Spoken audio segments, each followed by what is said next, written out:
दोस्तों नमस्कार, स्वागत है आपका यूट्यूब चैनल एबी टेक में। आप सभी के लिए एक बहुत ही बड़ी ब्रेकिंग न्यूज़ निकल के आ गई है, जिसका बहुत सारे लोग इंतज़ार कर रहे थे, क्योंकि कुछ दिन से टीजीटी परीक्षाओं को लेकर के ऐसी स्थितियां सामने निकल कर के आई, जिससे साफ हो रहा था कि परीक्षा समय से नहीं हो पाएगी, और वही हुआ। आज नोटिस जारी करके शिक्षा सेवा चयन आयोग ने बता दिया है कि ये अपरिहार्य कारणों से परीक्षा स्थगित की जाती है। और हम आपको कई दिन से ये बता रहे हैं कि पीजीटी की परीक्षा आपकी नहीं हो पाएगी, क्योंकि समय बहुत कम बचा हुआ है। ठीक है, इसके पहले हमने एक वीडियो बनाया था जहां पर हमने आपको बताया था कि इन परीक्षाओं में असमंजस बरकरार है, और इसके एक नहीं कई सारे कारण हैं। देखिए, आज से करीब 6 दिन पहले हमने ये वीडियो बनाया था जहां पर हमने आपको बताया था कि टीजीटी पीजीटी परीक्षाओं पर अब संकट मंडरा रहा है। ऐसे दो बड़े कारण हमने इस वीडियो में बताए थे। काफ़ी सारे छात्र इसका विरोध कर रहे थे कि सर आप जो हमें डिमोटिवेट कर रहे हैं, हम तो पढ़ाई करने में लगे हैं, लेकिन आप जो हमें डिमोटिवेट कर रहे हैं। तो मैंने आपको बताया था, देखिए यथास्थिति से अवगत कराना मेरा काम है, और इस चैनल पर हम वीडियो तभी आपको बनाते हैं जब हमको लगता है कि नहीं वाकई में ये स्थितियाँ हैं, इससे आने वाले टाइम में ये चीज़ें प्रभावित होंगी। उसके बाद एक से एक नई स्थितियां आती गईं, और हुआ अंततः वही कि चौथी बार आपकी प्रवक्ता भर्ती परीक्षा स्थगित कर दी गई है। नोटिस भी आप लोग देख लीजिए।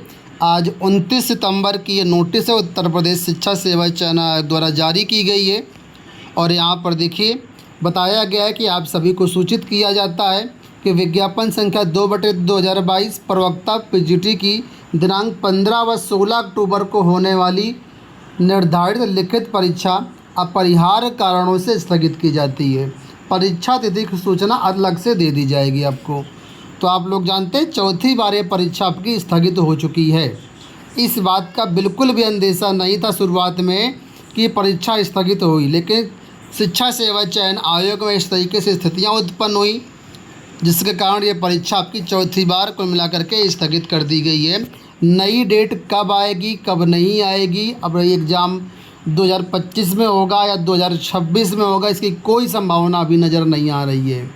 जब तक नया अध्यक्ष का यहाँ पर गठन नहीं हो जाता, नया अध्यक्ष नियुक्ति नहीं हो जाती है, वो चीज़ों को समझ नहीं लेते, तब तक कुल मिलाकर के अभी सारी चीज़ें असमंजस में हैं। तो यहाँ तक केवल प्रवक्ता भर्ती की बात की गई है, लेकिन टीजीटी परीक्षा जो है उसमें भी अभी असमंजस बरकरार है, और संभावना यही है कि वो भी परीक्षा पोस्टपोन्ड होने के अभी जो चांसेस मुझे दिख रहे हैं, कम से कम 60 से 70% चांसेज हैं कि परीक्षा वो भी आपकी पोस्टपोन्ड हो सकती है।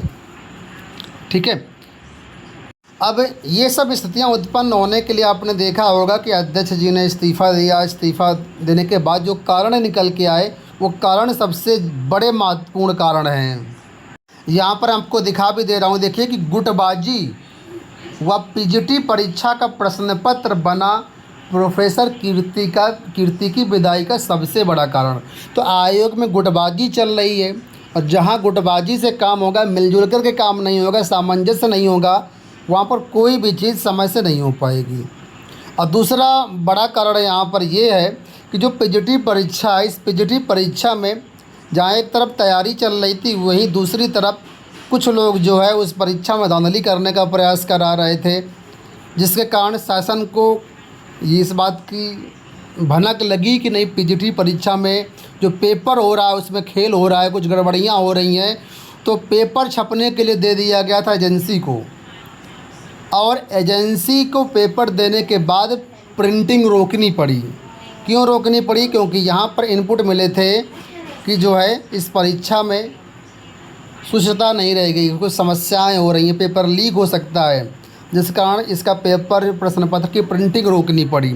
तो जाहिर सी बात है, जब पेपर नहीं छपेगा, अनियमितता देखने को मिलेगी, तो जाहिर सी बात है परीक्षा समय से कैसे हो पाएगी, बाधा उत्पन्न तो होगी। तो यही दो कारण हैं जिनकी वजह से कुल मिलाकर के पीजीटी की परीक्षा आपकी पोस्टपोन्ड हुई और अध्यक्ष जी का इस्तीफ़ा हुआ। देखिए, यहाँ पर मैं किसी भी तरीके से किसी का सपोर्ट नहीं कर रहा हूँ। आप लोग सोच रहे हो कि मैं अध्यक्ष के फेवर में बोल रहा हूँ, नहीं, मैं जो यहाँ पर कमियाँ हैं बस उनको गिना रहा हूँ। ठीक है, और समस्याओं से मैं अवगत करा रहा हूँ आपको। हालांकि यहाँ पर एक समस्या छात्रों द्वारा और लगातार उठाई जा रही है कि यहाँ पर जो है अध्यक्ष का इस्तीफ़ा हो गया, ठीक है, लेकिन यहाँ पर जो मेन प्रॉब्लम है, जो मेन आरोपी है, वो अभी भी आयोग में है। छात्र लगातार मांग उठा रहे हैं और मुख्यमंत्री से शिकायत भी कर चुके हैं इस बात की कि यहाँ पर जो परीक्षा नियंत्रक है, इनको तत्काल हटाया जाए। ये परीक्षा नियंत्रक ही सब गड़बड़ कर रहे हैं। यहाँ पर देखिए, आज भी प्रेस विज्ञप्ति जारी की गई जिसमें बताया गया है कि असिस्टेंट प्रोफेसर विज्ञापन संख्या 51 भ्रष्टाचार को लेकर के परीक्षा नियंत्रक सवालों के घेरे में। शीतला प्रसाद ओझा की तरफ से प्रेस विज्ञप्ति जारी की गई है, जिसमें कहा है, शीतला प्रसाद ओझा ने आरोप लगाया है कि विज्ञापन संख्या 51 में जमकर भ्रष्टाचार हुआ, करोड़ों का वारा न्यारा किया गया। मीडिया के प्रेस बयान में जारी प्रतियोगी छात्र प्रतिनिधिमंडल के शीतला प्रसाद ओझा ने कहा, बिना फाइनल उत्तर कुंजी जारी किए परिणाम घोषित किया गया और कट ऑफ में भी हेराफेरी की गई है, क्योंकि परीक्षा में भी भ्रष्टाचार हुआ था। यहाँ पर देखिए, ये भी कहना है इनका कि परीक्षा पूरी करने की जिम्मेदारी जो होता है, दायित्व होता है, परीक्षा नियंत्रक देवेंद्र प्रताप सिंह जी का था। इनके ऊपर कार्रवाई ना करके अध्यक्ष के ऊपर कार्रवाई की गई और जब छात्रों की मांग है कि इनको भी बर्खास्त करके इनका नार्को टेस्ट कराया जाए। प्रदेश के मुखिया योगी आदित्यनाथ जी का मानना है कि भर्तियों में भ्रष्टाचार नहीं होना चाहिए, लेकिन बड़ा दुर्भाग्य है कि यहाँ ऐसे परीक्षा नियंत्रक की नियुक्ति कर दी गई जिसकी लाखों प्रतियोगी छात्रों का मानसिक उत्पीड़न किया गया है। शासन और सरकार से मांग की गई कि ऐसे परीक्षा नियंत्रक को तत्काल शिक्षा सेवा चयन आयोग से बर्खास्त करके इनकी संपत्ति की सीबीआई जांच कराई जाए और नार्को टेस्ट कराने की मांग की है। तो कुल मिलाकर के अध्यक्ष के इस्तीफे के बाद अब परीक्षा नियंत्रक पर लटकी तलवार। इनका रीजन बताया गया क्यों ऐसा किया गया, तो इनकी जो मूल नियुक्ति श्रम विभाग में हुई है, इसके बाद ये ओपन यूनिवर्सिटी के जो है परीक्षा नियंत्रक बनाए गए। तो कई सारी चीज़ें यहाँ पर बताई गई हैं जो मैं ऑलरेडी आपको बता चुका हूँ। तो इनका कहना है कि जब इनका जो मूल जो पद था वहाँ से सेवा समाप्ति कर दी गई, तो उनको पद पर बने रहने का कोई भी अधिकार नहीं है। असिस्टेंट प्रोफेसर में आउटसोर्सिंग कर्मचारी को तो जो है जेल भेज दिया गया, लेकिन यहाँ पर जो अभी और आरोपी हैं वो बाहर हैं, ठीक है। तो इसके बारे में बताया गया और कहा गया है कि परीक्षा नियंत्रक के द्वारा ही 3 बार टीजीटी और 4 बार प्रवक्ता की परीक्षाओं में परिवर्तन किया गया, जिससे टीजीटी के छात्र जो है मानसिक उनका उत्पीड़न हो रहा है, ठीक है। और यहाँ पर ये भी कहा, इन्होंने आरोप लगाया है कि अगर इनके मोबाइल की कॉल डिटेल मंगाई जाए, जांच कराई जाए, तो सच सामने आ जाएगा और भ्रष्टाचार को बढ़ावा देने वाले का खुलासा हो जाएगा। तो इस तरीके से इनकी मांग है और कहना है कि जिस प्रकार मुख्यमंत्री जी जीरो टॉलरेंस की नीति अपनाते हैं, उसी प्रकार यहाँ पर जीरो टॉलरेंस की नीति अपना करके भ्रष्टाचार करने वालों को बाहर किया जाए और योग्य परीक्षा नियंत्रक की नियुक्ति की जाए।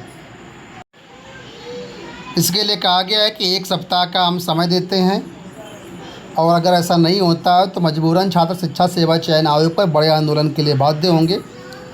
और ये भी कहा गया कि राम सुचित जी को कार्यवाहक अध्यक्ष जो बनाया गया है, लेकिन उनका दायरा सीमित है। परीक्षा करने का निर्णय जो स्थायी अध्यक्ष ही ले सकता है, क्योंकि ये नीतिगत मामला होता है, ठीक है। तो मांग की कि जल्द से जल्द यहाँ पर स्थायी अध्यक्ष की नियुक्ति की जाए और समयबद्ध तरीके से पारदर्शी भर्ती प्रक्रिया संचालित की जाए। तो आप लोग जानते हैं कि 21 अक्टूबर तक अध्यक्ष के लिए फॉर्म आमंत्रित किए गए हैं।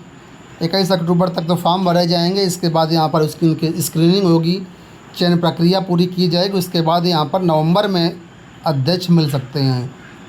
तो नवंबर तक जब अध्यक्ष आएंगे तो टीजीटी की परीक्षा हो पाना बहुत ही मुश्किल है। खैर, जो कुछ भी अपडेट मिलेंगे हम आप तक पहुँचा देंगे। इस वीडियो में इतना ही, धन्यवाद।